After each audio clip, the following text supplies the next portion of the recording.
Բարի եւ ողջյալ առավոտ, սիրելի հարազատներս։ Հիսուս Քրիստոսի սուրբ անունով օրհնում եմ յուրաքանչյուրիս։ Եվ Տիրոջ սուրբ արյան ծածկոցը թող լինի ամենքիս վրա։ Թող Տիրոջ լույսը առաջնորդի մեզ։ Թող Տիրոջ իմաստությունը առաջնորդի մեր որոշումները, մեր քայլերը, մեծ ու փոքր։ Հիսուսի անունով աղոթեցի։ Տեր Աստված, թող քո խոսքերը կրակի պես լինեն իմ բերանում, որ եւ ես եւ բոլոր ինձ լսողները զգան այն անգերազանցելի, աննկարագրելի սերը, շնորհը, ողորմությունը, գթությունը, բարությունը, որ կա Հիսուս Քրիստոսին, մեր Տիրոջը ճանաչելու մեջ։ Տեր գործիր մեր մեջ քո զորությամբ ու քո սուրբ ու կյանք տվող խոսքով ու քանդիր կապանքները մեր վրայից։ Ամեն բան մեր մեջ, որ հակառակվում է քեզ, թող հալվի ու վառվի քո խոսքի կրակների մեջ։ Ազատիր ու ազատագրիր մեզ Տեր, բարի ու գթասիրտ, կատարյալ ու ամենակարող։ Հիսուսի անունով աղոթեցի։ Ամեն։ Հիմա անդրադառնում ենք Ելք գրքի 2-րդ գլխին։ Նախկին դասերը դուք լսեք, մենք խոսում ենք Փարավոնի եւ Եգիպտոսի ժողովրդի դաժանության մասին, Աստծո ժողովրդի, Իսրայելի ժողովրդի դեմ, եւ որ Փարավոնը հրամայել էր մանկաբարձուհիներին, որ նորածին տղաներին սպանեին, եւ մանկաբարձուհիները հրաժարվեցին, եւ Տերը օրհնեց մանկաբարձուհիներին իրենց ընտանիքը տալով, իրենք էլ երեխաներ ունեցան։ Նախկին դասերը լսեք, վստահ եմ, որ կօրհնվեք ու շատ բան ձեզ համար կբացահայտվի։ Հիմա կարդանք այսօրվա մասը։ Ելք գիրք 2-րդ գլուխ։ Ղևի տնից մեկը գնաց եւ կին առավ Ղևի աղջիկներից մեկին։ Կինը հղիացավ եւ մի որդի ծնեց։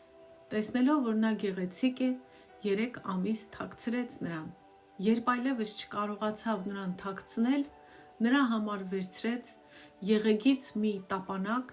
կուպրով ու ձութով ծեփեց, տղային դրեց նրա մեջ եւ տապանակը դրեց գետի եզերքին, շամբերի մեջ։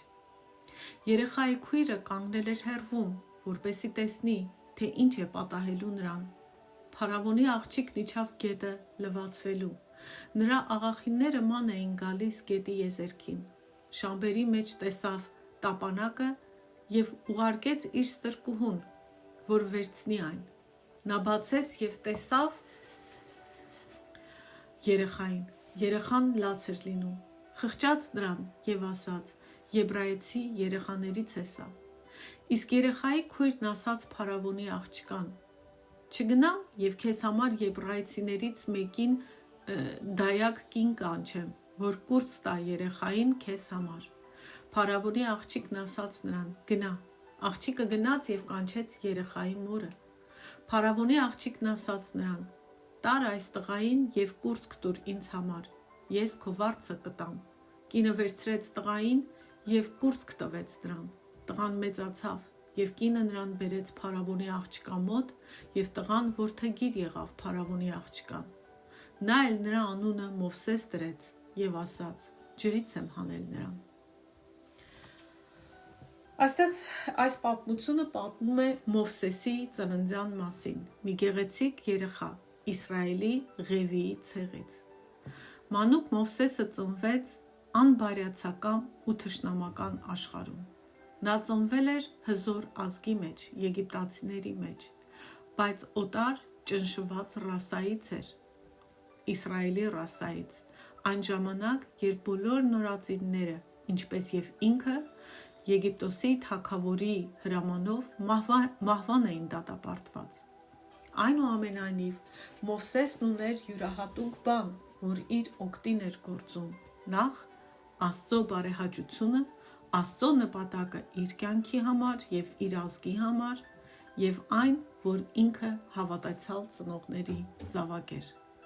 Մովսեսը իր ընտանիքի առաջնեկը չէր, նա ուներ առնվազն մեկ ավագ եղբայր Ահարոնը, որին հետո կհանդիպենք, եւ մեկ ավագ քույր Մարիամը,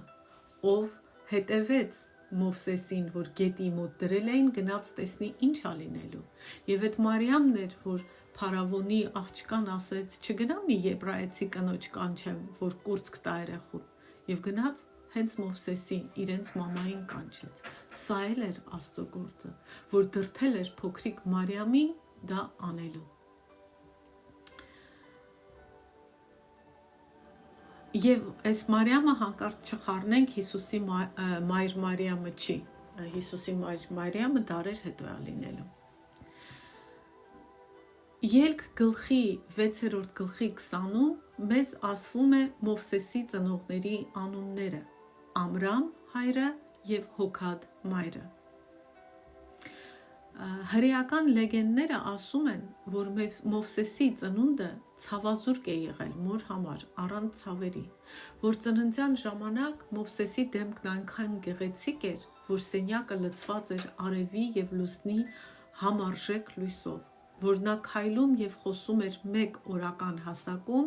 եւ որ նա հրաժարվում էր կրծքով կերակրվել ծնունդից ի վեր ուտելով պինդ սնունդ։ Նման բան Աստվածաշնչում գրված չկա, ուրեմն այս լեգենդի վրա չենք կարող հիմնվել, բայց Աստվածաշունչն ասում է, որ նա շատ գեղեցիկ երեխա էր։ Ղևիի տնից հիշում եք Հակոբը 12 զավակ ուներ ու Ղևին նրա զավակներից մեկն էր, այսինքն Ղևիի տունը նշանակում է Ղևիի ցեղը, հա, Հակոբի Ղևի որդուց առաջացած սերունդները, դա նկատի ունի։ Կինը հղիացավ եւ մի որդի ծնեց, տեսնելով, որ նա գեղեցիկ է, 3 ամիս թաքցրեց նրան։ Առաջին հայացքից, երբ կարդում եմ այս տողերը, թվում է, թե մայրը Մովսեսին թաքցրեց, որովհետև նա գեղեցիկ էր, ու մտածում ես, ինչ կլիներ, եթե երեխան գեշ լիներ, բայց փառք Աստծու, որ Աստվածաշունչը Աստված մեզ պատասխան է տալիս։ Մովսեսի ծնողները երեխային չթաքցրեցին, ոչ միայն նրա համար, որ նա գեղեցիկ էր, ոչ միայն հետևեցին բնական ծնողական բնազդին, որ փրկեն իրենց երեխային, այլ նրանք հետևեցին, դա արեցին Աստծո հանդեպ հավատք եւ վստահություն ունենալուց դրդված։ Որտեղից դա գիտենք։ Եբրայեցիներ նամակի 11-րդ գլխի 23 խոսքում նկարագրվում է Մովսեսի ծնողների հավատքը եւ ասվում է. հավատով էր, որ երբ Մովսեսը ծնվեց, 3 ամիս թաքցվեց իր ծնողների կողմից, որովհետև տեսան, որ մանուկը գեղեցիկ է ու թագավորի հրամանից չվախեցան։ Գեղեցիկ լինելը իմ կարծիքով թվում է ցույց էր տալիս, որ Մովսեսը յուրահատուկ օծություն ուներ իր կյանքի վրա, եւ ծնողները դա ընկալեցին հավատքով, ու դա իրենց քաջալերեց ու ամրապնդեց իրենց հավատքը, որ չվախենան Փարավոնից, չենթարկվեն այդ հրամանին ու թաքցնեն երեխային։ Փարավոնի դուստրը գտնում է Մովսեսին։ Երբ այլևս չկարողացավ մայրը Մովսեսին թաքցնել, նրա համար վերցրեց եղեգից մի տապանակ, կուպրով եւ ձյութով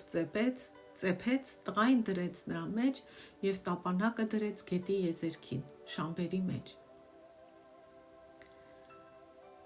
Բառացի իմաստով Մովսեսի մայրը արեց հենց այն, ինչ Փարավոնն էր հրամայել, իր որդուն գետը դրեց, բայց Մովսեսի մայրը հոգ տարավ ու Մովսեսին դրեց ջրակայուն, ջրադիմացկուն զամբյուղի մեջ։ Տապանակ բառը օգտագործվում է միայն այստեղ եւ Նոյի տապանի համար, չնայած չափերը շատ տարբեր են։ Եվ հետաքրքիր է, որ նա երեխայի այդ զամբյուղը անջրաթափանց դարձրեց հենց նույն կերպ, ինչպես Տերը սովորեցրել էր Նոյին դարեր առաջ, կուպրով ու ձյութով ծածկեց։ Բայց ավելի շատ Մովսեսի մոր այս քայլը հիանալի օրինակ էր երեխայի բարեկեցությունն ու ապագան միայն Աստծուն վստահելու։ Երեխայի փրկությունը մայրը վստահեց Աստծուն։ Երբ Մովսեսի մայրը բաց թողեց եղեգից պատրաստված տապանակը, նա հրաժարվեց թանկարժեք մի բանից, իր որդուց, վստահելով, որ Աստված կհոգա նրա մասին և հնարավոր է կգտնի միջոց իր որդուն իրեն վերադարձնելու համար։ Սրանք բոլորը հավատքի քայլեր են։ Եվ տեսնում ենք, որ Մովսեսի քույրը Մարիամը հետևում է, երեխու հետևից գնում է, կանգնում է գետի ափին, որ տեսնի ինչ է լինելու։ Անգամ այս քայլը թվում է, թե երեխան ինքը որոշեց գնաց, բայց Աստված է դրդում նրան, որ գնա, որտեվ հարցը այն չէր, որ տեսնի երեխային ինչ է պատահել։ Երբ որ Փարավոնի աղջիկը գտներ երեխային, կարիք էր լինելու, որ այնպես ստացվեր, որ Մովսեսի մայրը կերակրեր երեխային, եւ այդ միջնակապը Մովսեսի քույրն է դառնում, ում Աստված օգտագործում է, ում բերանով այդ առաջարկը տրվում է Փարավոնի աղջկան։ Այսինքն պատահականություններ չկան։ Մեզ թվում է մենք ենք ինչ-որ քայլանում, բայց իրականում Աստծո առաջնորդությունն է։ Փարավոնի աղջիկն իջավ գետը լվացվելու։ Նրա աղախինները ման էին գալիս գետի եզերքին։ Շամբերի մեջ տեսավ տապանակը, ուղարկեց իր ստրկուհուն, որ վերցնի այն։ Նա բացեց և տեսավ երեխային։ Երեխան լաց էր լինում, խղճաց նրան և ասաց. «Եբրայեցի երեխաներից է սա»։ Սա պատահականություն չէր, ոչ էլ զուգադիպություն, ոչ էլ բախտի բերմամբ կամ պատահմամբ, նման բան չկա։ Սա բացարձակապես Աստծո առաջնորդությունն էր, Աստծո ծրագիրը։ Եվ Աստված ամեն խաղացողի, այդ գործի մեջ բերել, հավաքել էր իրար գլխի։ Եվ Աստծո առաջնորդությամբ Փարավոնի դուստրը գտավ մանուկ Մովսեսին։ Իր թե դաստիարակության պատճառով, թե իր եղբոր Փարավոնի հրամանով, Փարավոնի դուստրը պիտի որ չխղճար Մովսեսին ու բանի տեղ չդներ, որ երեխան կմեռներ, թե ինքը չվերցներ նրան, բայց Աստված հպվեց Փարավոնի քրոջ սրտին ու Մովսեսի լացը հալեցրեց նրա սիրտը։ Աստված սա գեղեցիկ ու զորավոր կերպով պլանավորել էր և Մովսեսի, և ի վերջո Իսրայելի ժողովրդի ազատագրման համար։ Մովսեսը չփրկվեց հենց իր փրկության համար։ Աստված Մովսեսին փրկեց, որովհետև Մովսեսով Իսրայելի ժողովրդին էր փրկելու։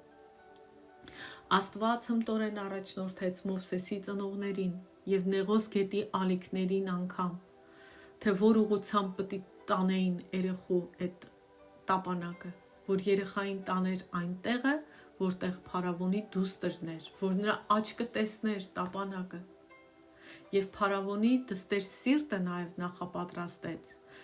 իր ծրագիրն ու նպատակը առաջ տանելու համար։ Սա է մեր փառավոր Աստծո իմաստությունը, ամենակարողությունն ու զորությունը։ Փարավոնի դուստրը հոգ է տանում և մեծացնում է Մովսեսին։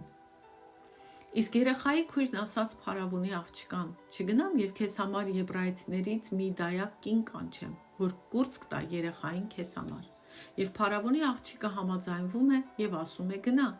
Եվ խելացի երեխան, որ իմաստություն ուներ Աստծուց, գնում է հենց իր մոր մոտ, հենց Մովսեսի մոր մոտ։ Փարավոնի աղջիկը չգիտի, որ երեխային կերակրողը հենց Մովսեսի մայրն է,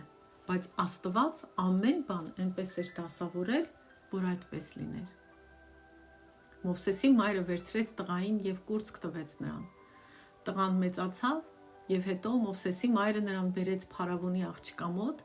և Փարավոնի աղջիկը նրան որդեգրեց, և նրա անունը Մովսես դրեց, ասելով. «Ջրից եմ հանել նրան»։ Օգտագործելով Մովսեսի ընտանիքի խելացի նախաձեռնությունը, և այդ նախաձեռնությունը հիշեք, մարդկային նախաձեռնություն չէր, այլ Աստծո ծրագիրն էր, որ իրանց սրտում դրվեց, և Փարավոնի դստեր մայր լինելու կարիքը Աստված այնպես կազմակերպեց, որպեսզի Մովսեսի մայրը կրթեր Մովսեսին վաղ տարիքում և նաև վարձատրվեր դրա համար, որտև Փարավոնի աղջիկը ասեց. «Տար երեխուն կուրծք տուր, ես քո վարձքը կտամ»։ Աստված պարգևատրեց Մովսեսի մոր հավատքը, թե նրա համար, որ վստահեց Աստծուն և հավատքով Մովսեսին առանց վախենալու թաքցրեց 3 ամիս և նրա համար նաև, որ նորից վստահելով Աստծուն, երեխային գետը դրեց։ Անկասկած, հենց այս վաղ տարիներին էր, որ Մովսեսը իմացավ իր հայրերի Աստծո մասին և հասկացավ, որ եբրայեցիները, հրեաները իր հայրենակիցներն են, ասում են մեկնաբանները։ Կինը, այսինքն Մովսեսի մայրը, նրան բերեց փարավոնի աղջկա մոտ և տղան որդեգիր եղավ փարավոնի աղջկան։ Լինելով փարավոնի դստեր որդեգրած որդին, Մովսեսը թագավորական ընտանիքի լիիրավ անդամ դարձավ։ Հին հրեա պատմաբան Հովսեփոսը գրել է, որ Մովսեսը Եգիպտոսի գահի ժառանգորդն էր և որ երիտասարդ տարիքում նա առաջնորդել է Եգիպտոսի բանակները եթովպացիների դեմ հաղթական ճակատամարտում։ Բնականաբար Մովսեսը դաստիարակվել էր Եգիպտոսի գիտության, կրթության մեջ։ Գործք առաքելոց 7-րդ գլխի 22-ում ասվում է. Մովսեսը կրթված էր եգիպտացիների ողջ իմաստությամբ և հզոր էր խոսքերով ու գործերով։ Եգիպտոսը հին մշակույթների մեջ ամենակրթական և գիտական հասարակություններից մեկն էր։ Հիմնավորված է մտածել, որ Մովսեսը կրթվել է աշխարհագրության, պատմության, քերականության, գրելու, գրականության, փիլիսոփայության և երաժշտության մեջ։ Քանի որ նա թագավորական ընտանիքից էր, մենք ենթադրում ենք, որ երբ Մովսեսը որևէ տեղ էր գնում, նա գնում էր արքայական կարգով, և նրա պահակները գոռում էին «Ծնկի իջեք»։ Եթե նա նավարկում էր Նեղոս գետի վրա,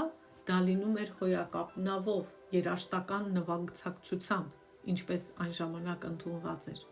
Մովսեսը ապրում էր թագավորական կյանքով։ Ու մենք նաև տեսանք ու գիտենք, որ Մովսեսի եբրայեցի հրեա մայրը ազդեցություն է ունեցել նրա կյանքի վրա,